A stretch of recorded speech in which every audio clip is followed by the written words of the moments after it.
Hello and welcome to the 160S Photography Podcast. Today I'm going to be talking about the Canon R5 and R6. They're not out yet, you can pre-order them and they look like very exciting cameras. So at the moment you can buy Canon interchangeable lens cameras as DSLRs, as the EOS M range or as the new EOS R range. Now the mirrorless cameras, which are the EOS M and the EOS R line, can take the Canon EF lenses. The EOS M is a whole podcast in itself, but today I'm talking about the EOS R, and already we have the EOS R and the EOS RP, and they're already out, and they are both Canon's full frame mirrorless lineup. Now the R6 and the R5 are very hotly anticipated, and predominantly highly anticipated for their video features. However, I'm going to cover both photography and video features today. So they have an awful lot in common, but one is better than the other, and that is certainly reflected in the price. So the R5 costs £4,200 and the R6 costs £2,500. So let's look at the stats for both. So my stats and specs announcer is going to read those out now. The Canon R5 and R6 both have a full frame sensor.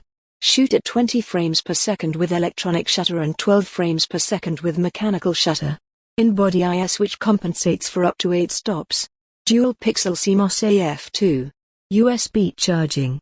Bluetooth. So those were the specs for both cameras, and this is where they differ. And again, my specs announcer is going to read these out. Where the R5 and R6 differ, the R5 has a 45 megapixel sensor and the R6 has a 20.1 megapixel sensor. The R5's ISO ranges from 100 to 51,200. The R6's ISO goes from 100 to 102,400. The R5 has a maximum video resolution of 8K 30p. The R6 has a max video resolution of 4K 60p. The EVF of the R5 has 5.76 million pixels. The EVF of the R6 has 3.69 million pixels. The R5 has a 3.2-inch 2.1 million dot vari-angle LCD. The R6 has a 3-inch 1.62 million dot vari-angle LCD. The R6 has dual UHS-2 SD card slots. The R5 has a UHS-2 SD card slot and a CF Express card slot. The R5 uses 5 GHz Wi-Fi. The R6 uses 2.4 GHz Wi-Fi. So that's how they differ. So both have IBIS and up to 8 stops of IBIS, which is going to work in stills and video. And IBIS is in-body image stabilization. So when you couple that with image stabilization on the lens, you get fantastic image stabilization. You can do a lot of handheld shots. That's probably more useful for video than for photography. It is useful for photography. You can shoot at low speeds, but if you're shooting something that's moving, then you're going to get blur in the movement of the thing that's moving anyway. What's good about IBIS is that you don't need it on the lens and it can work in conjunction with the lens. So also the camera utilizes the new RF lenses, which are brilliant lenses but are expensive. So you can get an adapter, and I don't know whether these cameras are going to ship with the adapter, which allows you to use EF lenses. So you're not going to have to throw out your old DSLR lenses, or maybe they might not even be that old, because you can use them on the mirrorless cameras. So there's new battery. I'm going to combine battery and EVFs and LCDs. These cameras have really good EVFs, really high pixel count on the EVF, and really high refresh rate. I think they refresh at 120 frames per second. That means it really sucks the battery.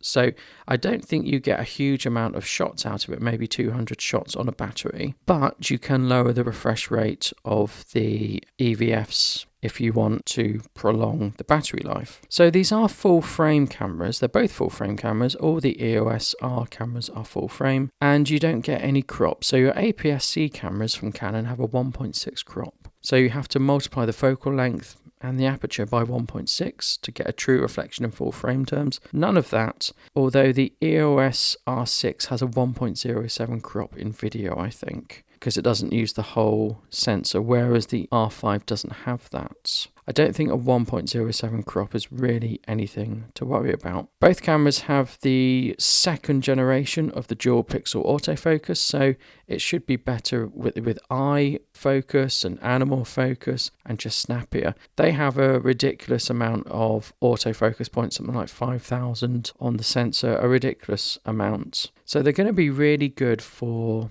video and photography, and AF's going to be really, really good because Canon's AF is really good. The dual pixel autofocus is excellent.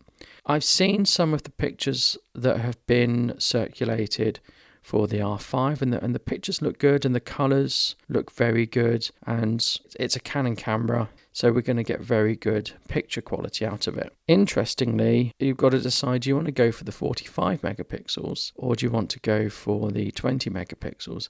Now, I'm quite happy with 20 megapixels, and for the price saving I probably would pick the R6 over the R5. I don't need another 25 megapixels. I don't need 8K video. But also, I don't need the hassle that would go with processing larger photo files. I would need a new computer, etc. I don't really want that. So that's another thing to think about. Going over to looking at micro adjustments, I've never had a camera that has micro adjustments. So I have the original Canon 5D, which doesn't have any micro adjustment features. I have a Sigma lens and I have a USB adapter, so I can perform micro adjustments on that using the USB adapter, and it means I can upgrade my firmware as well. I've never had a camera that you can perform micro adjustments on for focusing, but both cameras have the dual pixel RAW, so you can do micro adjustments, but you can do it after you've taken your picture. So the dual pixel autofocus focuses from effectively 2 points. So what you can do with the more pricier Canon cameras is it's got 2 points of reference. So in Canon software, you can adjust the focus slightly after you've taken the picture. I don't think it's ever been that successful, but these cameras have it. So, and I think you can have it in portrait mode and other modes. So you can do a little bit of fine tuning of focus after the photo has been taken. Both cameras are weather sealed, which is fantastic. Combined with those good lenses, those good RF lenses are going to be very good. And the R5 shoots RAW video, all-eye and IPB in a variety of resolutions up to 8K, whereas the R6 only does IPB in 4K up to 60 frames per second. IPB, all-eye and RAW video is essentially another topic in itself, but essentially IPB makes guesses between frames, all-eye puts all the frames in, and RAW video just captures equivalent of like your RAW image, but 30 of those per second. So RAW video is massive. All-eye and IPB are compressed video codecs, but all-eye has slightly better quality than IPB. I don't know whether you can actually tell when you watch things on something like YouTube if you have all-eye or IPB. Certainly all my cameras have been IPB. With IPB, because there's an element of guessing and interpreting, it means it is slightly harder to edit. All-eye is easier to edit because you've got all the frames, but in IPB, certain frames are guessed, so don't know what that means. You know, IPB, you get smaller file sizes. All-eye is better for motion. Swings and roundabouts, really. The R6 does 10-bit internal recording, and the R5 goes up to 12-bit internal recording, which is really good. So we've talked about sort of specs and things and what they cost and what they do. Both have flip-out screens, both have good EVFs, both are going to have good access to lenses. But one of the big key differences is going to be in the Wi-Fi. So both cameras have Wi-Fi, but one has 5 gigahertz and one has 2.4. So 2.4 is the standard Wi-Fi we get in most things.